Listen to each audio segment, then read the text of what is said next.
Hi guys, welcome back to our channel. Pag-uusapan naman natin muli si Kim Chiu.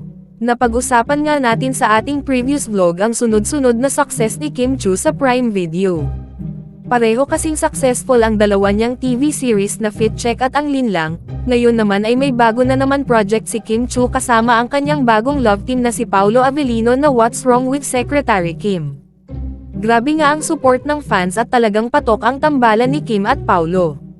Pinuri pa ni Vice ganda si Kim Chiu at tinawag na most in-demand actress today dahil sa sunod-sunod na success sa kanyang mga shows.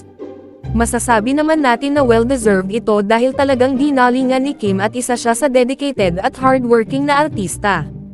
Ngayon naman ay na-interview naman ang kanyang ex-boyfriend at ex-love team na si Gerald Anderson at nagpakita naman ng suporta si Gerald kay Kim. Ang sabi ni Gerald, "Nakakatuwa kasi narinig ko na parang ibang Kim yung nakikita nila.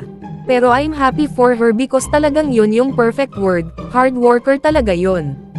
And syempre nakaka-inspire yan, di ba?" Pinuri din ni Gerald si Kim sa pagiging successful host niya sa It's Showtime at sinabing kwela daw talaga si Kim at very hardworking.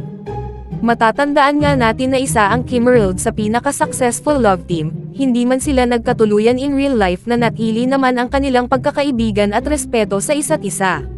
So ano say ninyo dito guys? Comment your thoughts below and don't forget to subscribe to our channel.